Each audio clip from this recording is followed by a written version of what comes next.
हा बरं, हे बघा पाटील, आमचं असं पहिल्यापासून ठरलंय की मुलाकडे ऍटलिस्ट 10 लाखाचं पॅकेज, एक मस्त 4 व्हीलर, स्वतःचं घर आणि थोडीफार जमीन त्याच्या नावावर असली पाहिजे, तरच आम्ही तिथे मुलगी देऊ.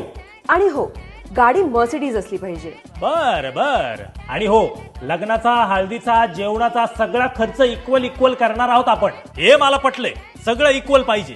हो तेच ना, लग्न दोघांचं पण आहे ना, मग खर्च एकट्याने कशाला करायचा, हे आपल्याला पटलं. सगळं इक्वल पाहिजे. मुलीला सुद्धा 10 लाखाचं पॅकेज पाहिजे, तिच्या नावावर एक घर पाहिजे, थोडीशी जमीन पाहिजे आणि तिच्याकडे पण 4 व्हीलर पाहिजे. म्हणजे सगळं कसं इक्वल पाहिजे. अहो पण मुलगी लग्नानंतर तुमच्या घरीच येणार आहे ना, असं काही नाही. तुम्ही याला तुमच्या घरी घेऊन जा लग्नानंतर.